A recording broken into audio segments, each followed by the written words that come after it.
Hey everyone, my name is Wedge and welcome back to part 2 of today's spoilers, because there were that many. Let's move right along. A Crowan Conscriptor is 5 mana for a 3/2 with Heroic. Whenever you cast a spell that targets him, gain control of another target creature until end of turn. Untap that creature and it gains haste until end of turn. Yes, this card is 5 mana, but it has an amazing trigger. It isn't Zealous Conscripts or Active Treason, where you only get one chance at grabbing a creature. This guy can do it over and over again. Great for limited. Maybe even has some constructed potential in the right deck, though we're not holding our breath here. Our next spoiler is the 2 mana instant Fall the Hammer. Target creature you control deals damage equal to its power to another target creature. I'm glad this is at instant speed. Great combat trick. This is basically another burn spell against a creature. Great removal in limited, but standard viability seems limited. Looks like Purphoros has a fearsome temper. I made a joke. 3 mana for an enchant creature aura. Enchanted creature gets +2/+2 and has pay 3 mana. Target creature can't block this creature this turn. This card is great for limited. A lot of the time it'll force your opponent to make some unfavorable trades if they want to block at all. Good card. Impetuous Sunchaser is Icarus. 2 mana for a 1/1 with flying and haste, and it must attack each turn if able. I'll play this in limited, but only because it has flying and haste, and because it's Icarus. Our next spoiler is Oracle of Bones. 2 colorless and 2 red for a 3/1 hasty Minotaur Shaman with Tribute 2. When it enters the battlefield, if tribute wasn't paid, you may cast an instant or sorcery card from your hand without paying its mana cost. So we're dealing with a 5/3 with haste, or a free Lightning Strike, Mizzium Mortars, Anger of the Gods, or anything else mono red can come up with. This is a good card. Not only do you get a big creature with haste or a free spell, but you also get the devotion this guy brings with him. Did anyone else notice he's also a Minotaur Shaman? There's so many of these guys right now. Someone has to be able to make a Minotaur deck. We've seen some borderline playable Man-Cow Bear Bowls up to this point, and I think Oracle of Bones is another one. The only real problem is that he has to deal with the likes of Stormbreath Dragon and Fanatic of Mogus, 2 extremely powerful devotion cards. If it weren't for them, I think this would have a real shot, but the way Red Devotion is now, it might be tough. Pinnacle of Rage is what I wish Boulderfall was. For 6 mana, you get a sorcery that deals 3 damage to each of 2 target creatures and or players. If you've been playing long enough, this should remind you of Jagged Lightning. The effect can be devastating, but at 6 mana and at sorcery speed, that's an expensive price for a double lightning bolt. This next card is pure value. Satyr Firedancer is 1 colorless and 1 red for a 1/1 enchantment creature satyr. Whenever an instant or sorcery spell you control deals damage to an opponent, Satyr Firedancer deals that much damage to target creature that player controls. What? This card might as well say, all burn spells you would use to kill creatures get copied to the face.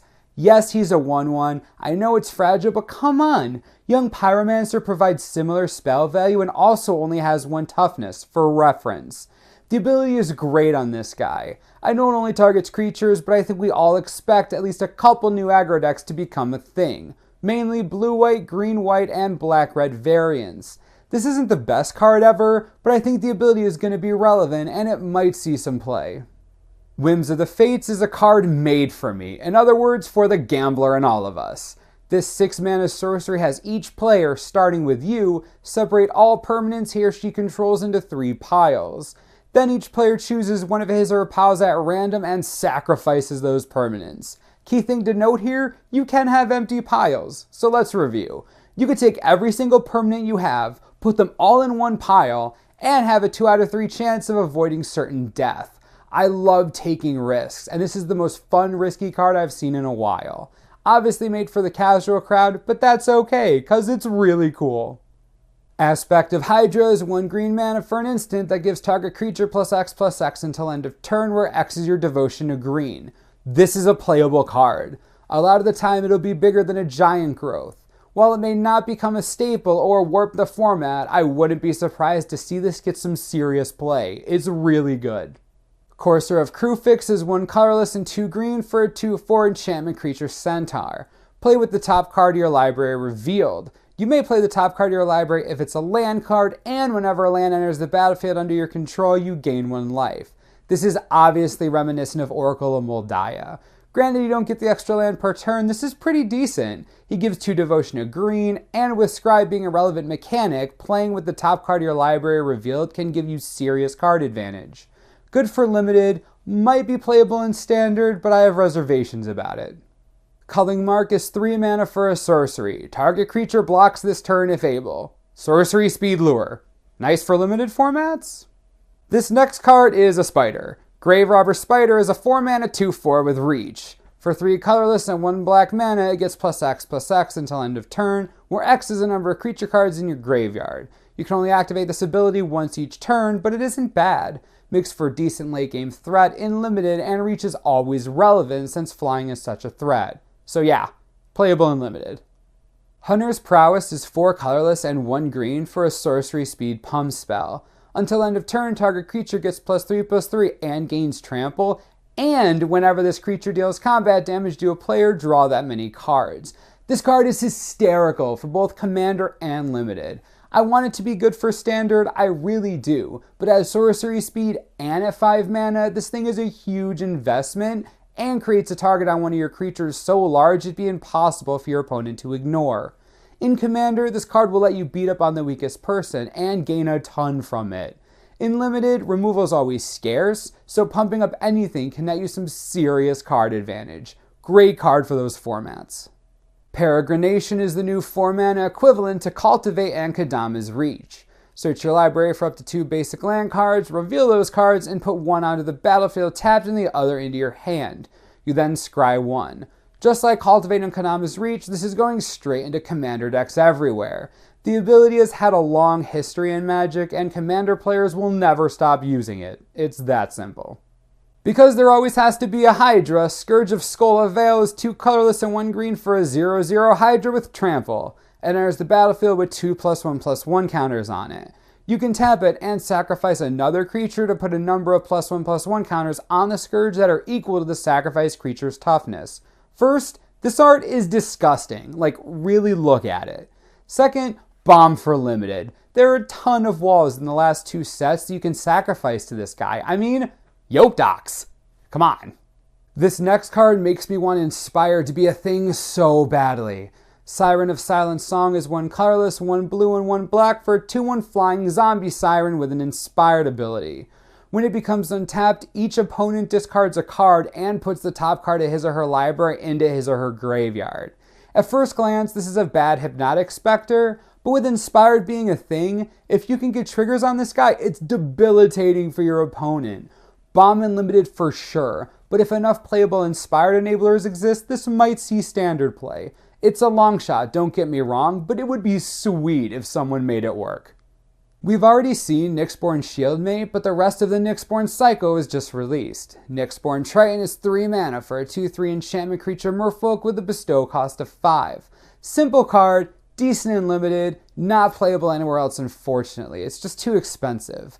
The black card in the cycle is Nyxborn Eidolon. 2 mana for a 2/1 with a whopping bestow cost of 5. I like that it's a 2/1 for 2 enchantment creature because there's a lot you can do with that. But bestow for 5 is just really expensive.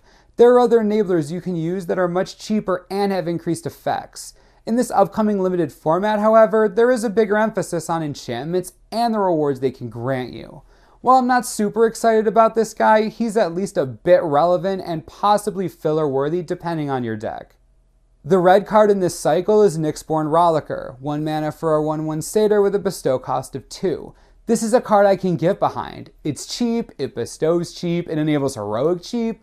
This is the perfect card for heroic red-white limited deck. When they come out with these cycle cards, they definitely have limited in mind, and I think the Rollicker is a great addition to the format. The last card in this cycle is Nyxborn Wolf, 3 mana for a 3/1 wolf with another bestow cost of 5. Same bestow cost as the Eidolon, but granting an additional 1 power. This is made up for in the cost being 3 instead of 2. But I think it's safe to say it's just a straight upgrade. 3 power is a lot of power to grant a creature, especially one with hexproof or trample. I like this card for limited as well. Obviously nothing in standard needs this when Boon Satyr exists, but hey, them's the breaks! It's clear the Nyxborn cycle isn't likely to see constructed play, but that doesn't mean they aren't worth anything. These are the cards that you'll be picking up picks 5 through 10 in your drafts. Face it, Everyone needs filler cards, and these are pretty good as far as filler cards are concerned. Okay, we're finally done with spoilers today. There's a lot to process here, so leave comments down below with cards you think should be focused on. Do you think there are any cards people are going to overlook because so many were released in one day? As always, subscribe below for the latest and most reliable Born of the Gods spoiler information you could ever need. This is the Mana Source, I'm Wedge, thanks for watching, we'll see you next time.